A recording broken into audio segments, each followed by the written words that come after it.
जय हिंद एवरीवन। मैं ऋतिक एक बार फिर स्वागत करता हूं आपका इस शानदार से यूट्यूब क्लास में, जिसमें आज हम आप लोगों के लिए अतुल महेश्वरी एग्ज़ाम 2025 के लिए सुपर टॉप लेवल का हाफ मॉडल पेपर लेकर के आया हूं, जिसमें विषय आपके सामान्य ज्ञान, हिंदी, गणित और रीजनिंग के रहेंगे। इसमें आपको कुल क्वेश्चनों की संख्या 40 मिलेगी और आपका समय भी 40 मिनट रहेगा और अंक आपके 40 होंगे। आज किसी कारणवश मैं आपके लिए फुल मॉडल पेपर नहीं लेकर के आया हूँ। ये आपका हाफ है, कल आपका फुल मॉडल पेपर सॉल्व कराएंगे। चलिए आज देखते हैं। यहाँ से आपका सेक्शन 1 भाग 1 शुरू होता है। भाग 1 यहाँ से आपका शुरू होता है, इसमें आपका पहला क्वेश्चन है, डिजिटल इंडिया कार्यक्रम की शुरुआत कब की गई थी? 2014, 2015, 2016 या फिर 2017 में? तो इसका आपका जवाब होगा 2015 में। चलिए अगला देखते हैं। बताइएगा, मेक इन इंडिया अभियान का प्रतीक चिन्ह किस पशु का है? शेर, हाथी, बाघ या फिर घोड़ा? तो सही जवाब है शेर। चलिए अगला देखते हैं। अगला क्वेश्चन है, भारतीय संविधान का कौन सा अनुच्छेद समानता का अधिकार देता है? अनुच्छेद 14, अनुच्छेद 19, अनुच्छेद 21 या फिर अनुच्छेद 32? तो आपका सही जवाब है अनुच्छेद 14। चलिए अगला देखते हैं। अगला क्वेश्चन है, साइलेंट वैली कहाँ स्थित है? साइलेंट वैली एक प्लेस है। इसका ऑप्शन है केरल, तमिलनाडु, असम या फिर उत्तराखंड। तो सही जवाब हो जाएगा आपका केरल। ये केरल में स्थित है। चलिए अगला देखते हैं। अगला क्वेश्चन है आपका, राष्ट्रीय युवा दिवस किसके जन्मदिन पर मनाया जाता है? महात्मा गांधी, स्वामी विवेकानंद, सरदार पटेल या फिर रविन्द्रनाथ टैगोर? तो बताइए, आपका सही जवाब हो जाएगा स्वामी विवेकानंद।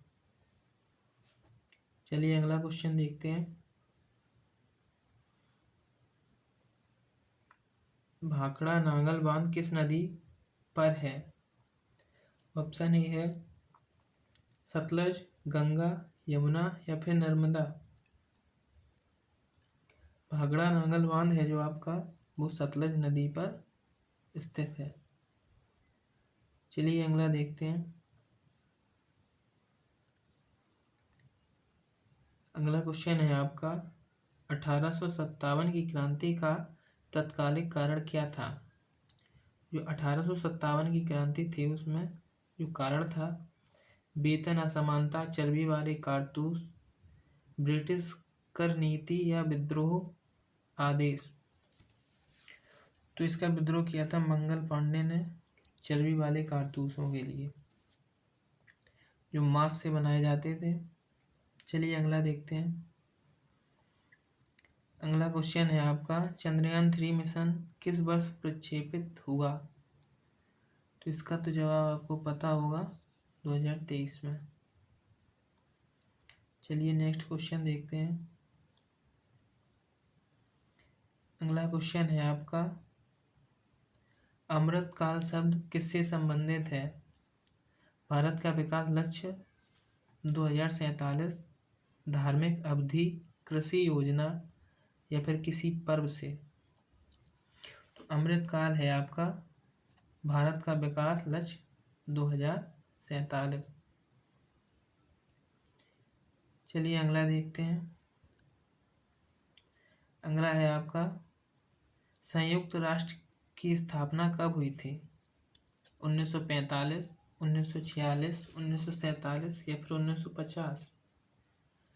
तो इसका आपका सही उत्तर है 1945।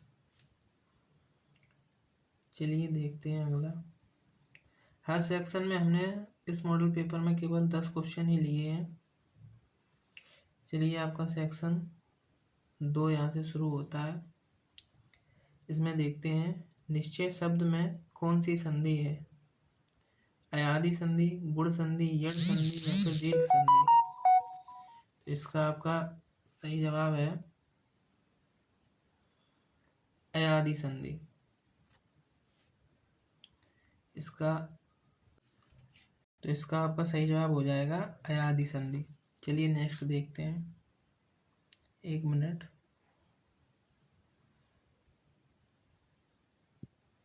अगला क्वेश्चन है आपका, कर्मयोगी शब्द का समास है कर्मधारय, तत्पुरुष, बहुव्रीहि या फिर द्वंद्व।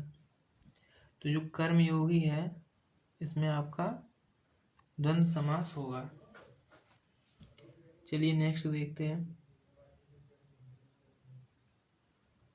1 मिनट। इसमें आपका द्वंद्व नहीं होगा क्योंकि कर्मयोगी, कर्मों का योगी, तो इसमें हो जाएगा तत्पुरुष समास होगा इसमें। चलिए अगला देखते हैं। अगला क्वेश्चन है, लोभ का विलोम है। लोभ माने घृणा, दया, करुणा या फिर त्याग। लोभ यानी कि किसी चीज का लोभ, तो इसका होगा त्याग। लोभ का हो जाएगा त्याग। चलिए अगला देखते हैं।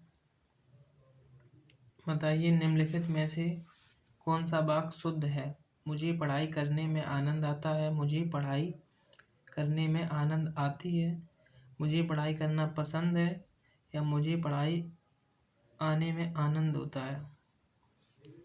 इसका हो जाएगा मुझे पढ़ाई करने में आनंद आता है। चलिए अगला देखते हैं। वह घर चला गया वाक्य में क्रिया कौन सी है। घर गया या चला गया या चला। तो इसमें सही जवाब होगा चला गया। चलिए अगला देखते हैं। नीम करेला चढ़ा का अर्थ है दो खराब चीजों का मिलना, कड़वा अनुभव, औषधीय पौधे या फिर मीठा स्वाद।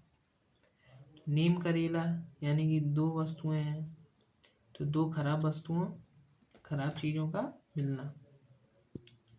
चलिए अगला देखते हैं। जैसे को तैसा में संयुक्त अलंकार है। यमक, अनुप्रास, रूपक या पुनरुक्ति। जैसे को तैसा, इसमें यमक तो नहीं होगा, अनुप्रास यमक में, तो इसका हो जाएगा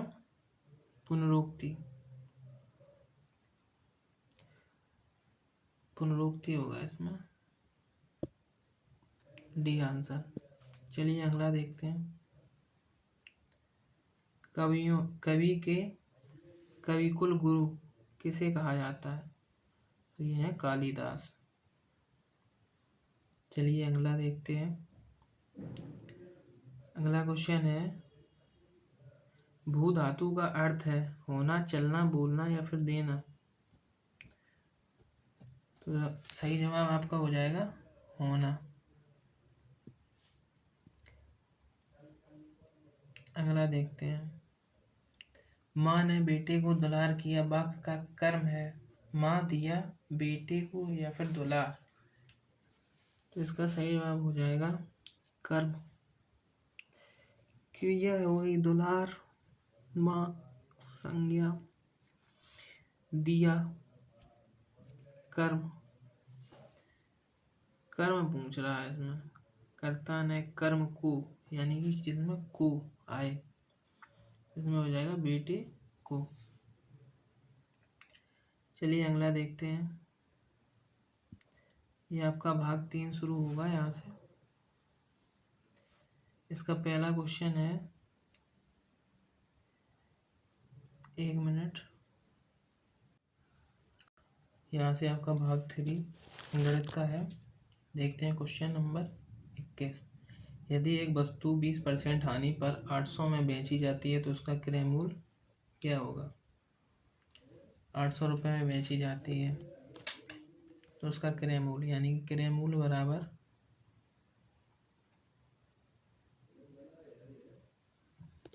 पहले 800 का 20% निकाल लो,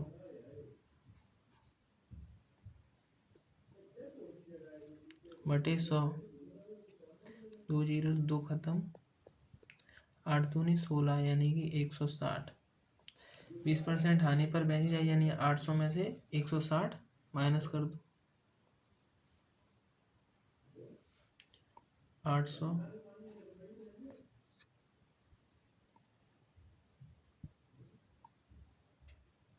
minus 160 is equal to 0।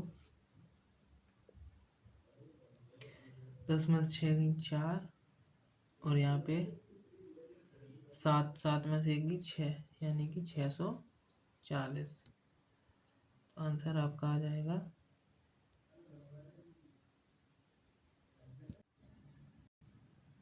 1 minute. ये क्वेश्चन ऐसे नहीं होगा, देखते हैं फिर से एक बार।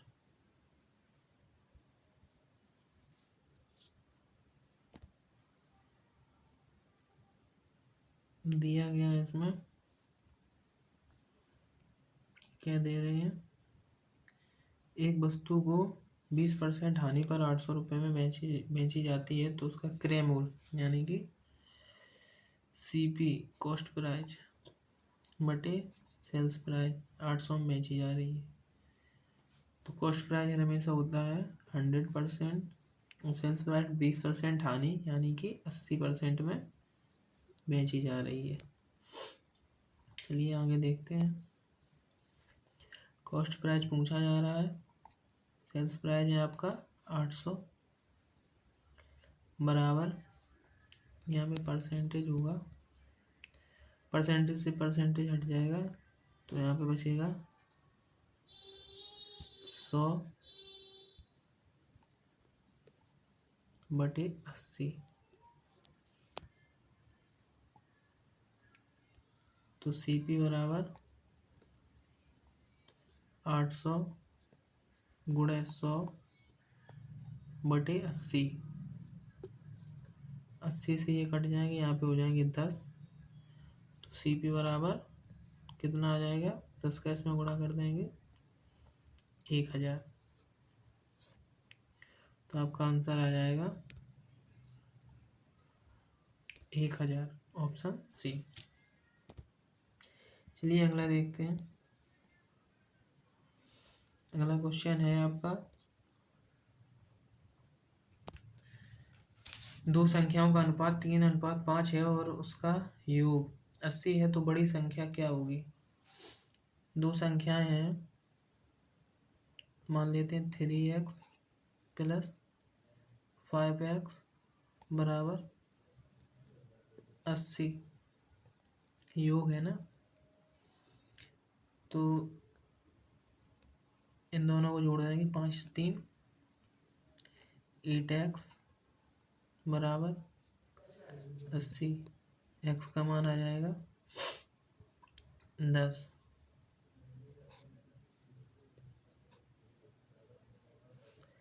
पूछा क्या गया, इनमें से बड़ी संख्या, तो बड़ा 5, 3 में 10 रखेंगे 30 और 5 इंटू 10 50। तो ये आंसर हो जाएगा आपका सी। चलिए अगला देखते हैं। अगला क्वेश्चन है, यदि किसी वस्तु का अंकित मूल्य 500 रुपये है और उस पर 10% की छूट है तो विक्रय मूल्य क्या होगा। चलिए देखते हैं। यदि किसी वस्तु का अंकित मूल्य यानी कि कॉस्ट प्राइस 500 है, 10% की छूट दे देंगे तो 500 का 10% कितना हो जाएगा, 2 से ये 2 खत्म, कितना आ गया 50। तो विक्रय मूल्य पूछ रहे हैं, तो 500 माइनस 50 तो कितना आ जाएगा, 450।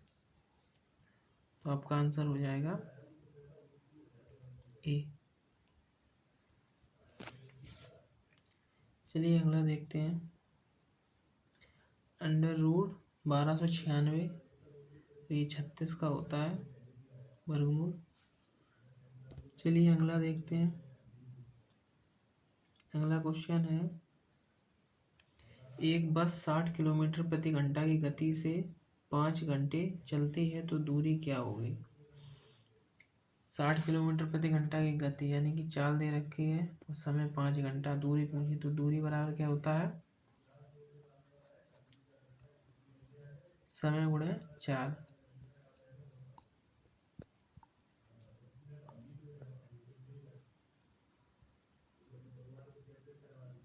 समय आपका कितना दे रखा है, 5 और 60, 5 गुणे 60, आंसर आ जाए कितना, 300। दूरी मीटर में आती है, किलोमीटर में भी आती है। किलोमीटर में पूछा है तो किलोमीटर यहाँ पे कर लो km। चलिए अगला देखते हैं। अगला क्वेश्चन है आपका 2/5 का 25%। तो 2/5 का 25% पूछा है। 2/5 गुणा 25/100 हो जाएगा। 25 चौको 100, 2 दूनी 4 यानी कि 1/10, ऑप्शन ए। चलिए अगला देखते हैं। किसी वृत्त की त्रिज्या 7 सेंटीमीटर है तो उसका क्षेत्रफल कितना होगा। तो वृत्त का क्षेत्रफल होता है, वृत्त का क्षेत्रफल होता है पाई आर स्क्वायर। पाई का मान होता है 22/7, आर स्क्वायर 7 गुणे 7, एक साथ से एक साथ खत्म, 22 144, 7 दूनी 14, 7 दूनी 14 15, 156, ऑप्शन ए। ऑप्शन ए हो जाएगा। चलिए अगला देखते हैं। अगला क्वेश्चन है, ये क्वेश्चन नंबर है 0.36 को भिन्न में लिखिए। तो 0.36 बटा 100 कर लेंगे, 2 जीरो से, अरे 1 मिनट, इसमें लिखेंगे 0.36/100 कर लेंगे तो ये पॉइंट है जो वो खत्म हो जाएगा, पॉइंट बन नहीं रहा इसमें। तो इसका आंसर आ जाएगा 36, किससे कटेंगे, 4 से, 4 नम 36 और ये कट जाएंगे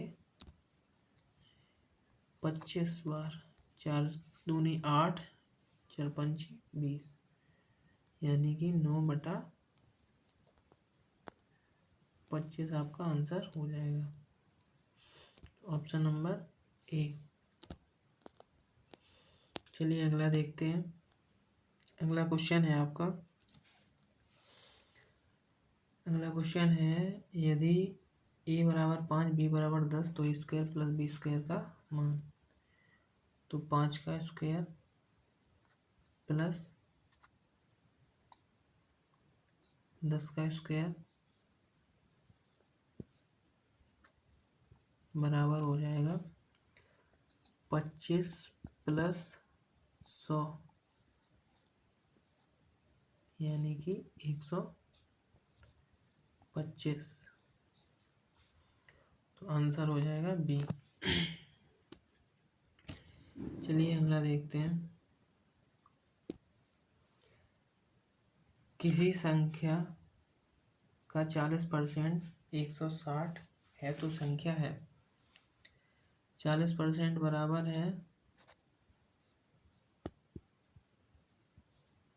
160 के। संख्या कितनी होती है? 100%। तो 100% बराबर हो जाएगा 160 गुणा 100 बटा 40। 0 से 0 खत्म, 4 चौको 16 यानी कि 400। तो आंसर हो जाएगा आपका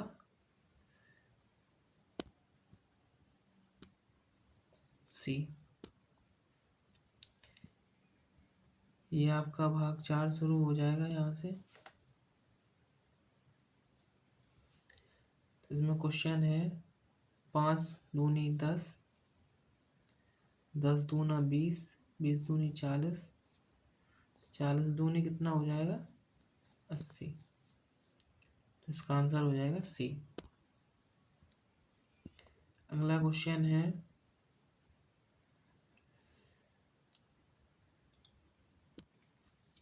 यदि पेन को 37, बुक को 43 तो कॉपी को क्या लिखा जाएगा?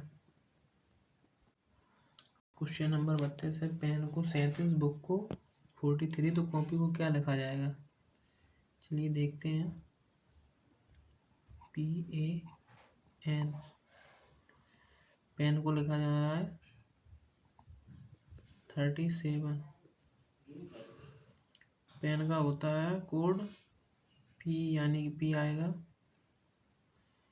16 पे। E है यहाँ पर।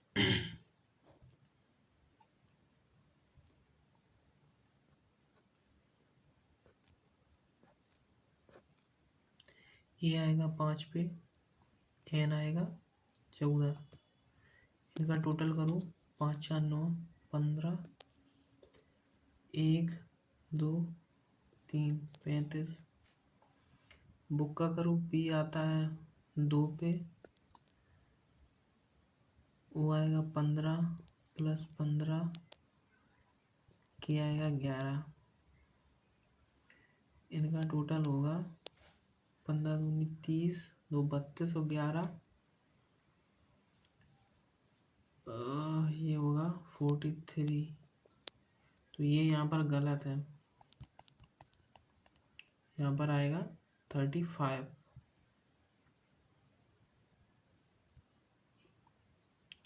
तो कॉपी का करेंगे, कॉपी का आ जाएगा COP बाई C आएगा 3 पे, O आता है 15, P आएगा 16 पे, बाई आएगा 25, 1 मिनट, प्लस बाई आएगा 25 पे। इनका टोटल होगा 15 30 31 3 34 25, 34 25 59। तो इसका आ जाएगा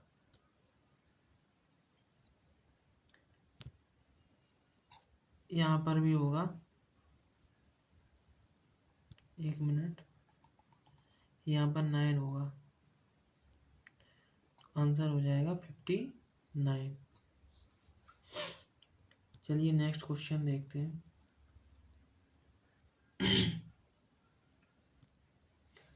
अगर किसी भाषा में राम को टी हो तो सन को क्या लिखा जाएगा?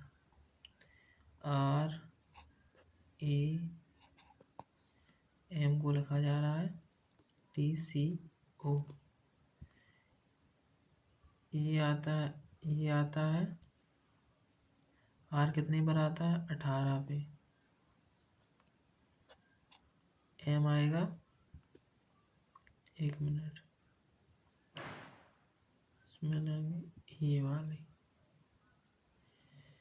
A आता है 1 पे, M आएगा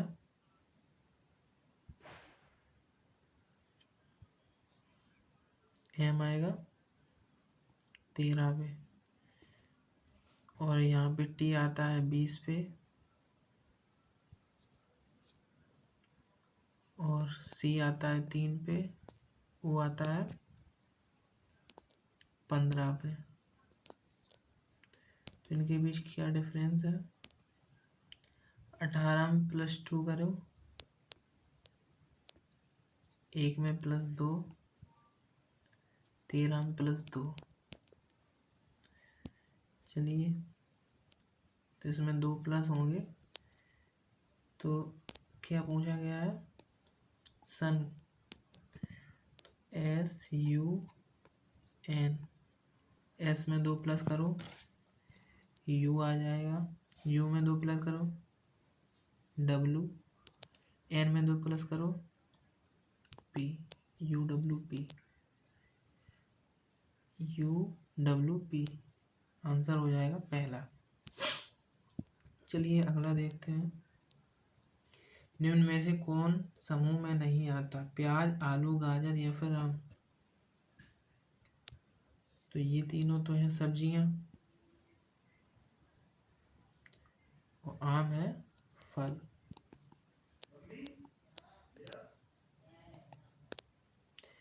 चलिए अगला देखते हैं। यदि सभी गुलाब फूल हैं और कुछ फूल लाल हैं तो क्या सभी फूल लाल हैं? सभी गुलाब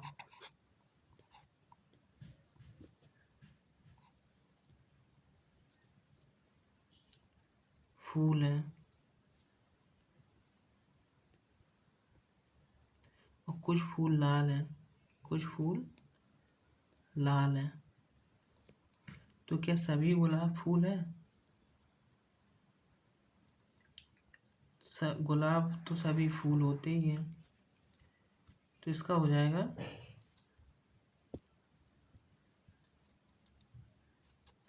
निश्चित नहीं।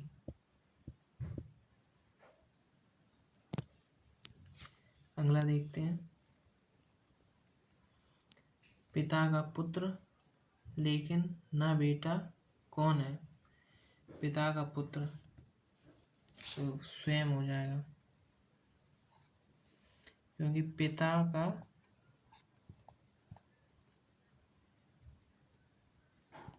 का पुत्र,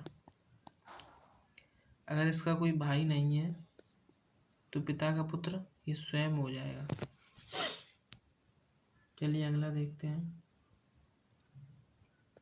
अगला क्वेश्चन है 3 9 27, 3 तिरका 9, 9 तिया 27, 27 तिया 81, तो ऑप्शन सी। चलिए नेक्स्ट देखते हैं।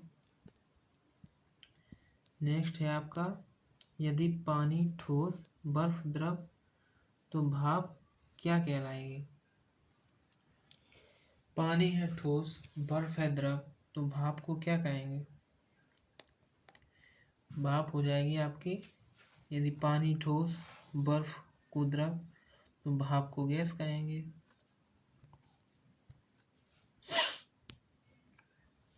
चलिए नेक्स्ट देखते हैं। 2 क्वेश्चन आपके और बचे हैं। A को 2, B को 4, C को 6, तो कैट को क्या लिखेंगे? CAT। A आता है 1 पे 2 लिख रहे हैं, यानी कि दुगना। B आता है 2 पे 4, तो दुगना इसका, तो तो सभी के दुगने करके लिखेंगे। सी आता है 3 पे तो इसका 6 हो जाएगा। ए आता है 1 पे तो इसका लिखेंगे 2। टी आता है 20 पे तो इसका लिखेंगे 40। तो इनका टोटल करेंगे 6 2 8 और ये 4, तो ये हो जाएगा आपका 48। टी आता है 20 20। इसका आंसर तो वैसे होना चाहिए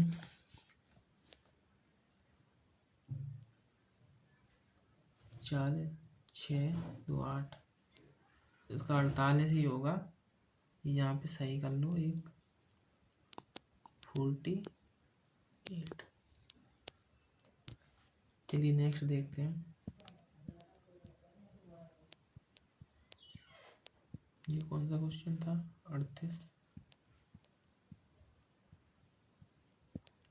इसके बाद और है एक क्वेश्चन, लगता है आपका गलत हो गया कहीं पे। देखते हैं अभी, पहले ये करें। कुछ विद्यार्थी खिलाड़ी हैं, यह कथन किस प्रकार का है? सार्वभौमिक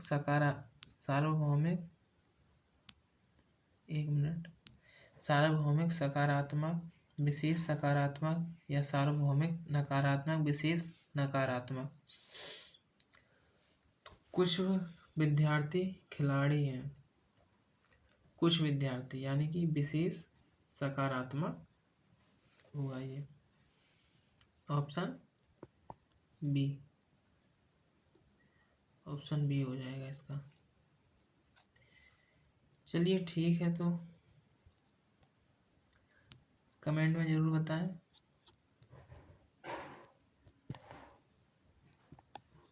कि क्लास कैसी लगी। क्लास को लाइक करें और चैनल को सब्सक्राइब करें। और आने वाली कल की क्लास भी आपको यहीं पर मिलेगी, आपके पास नोटिफिकेशन पहुंच जाएगा अगर आपने चैनल को सब्सक्राइब कर रखा है। धन्यवाद।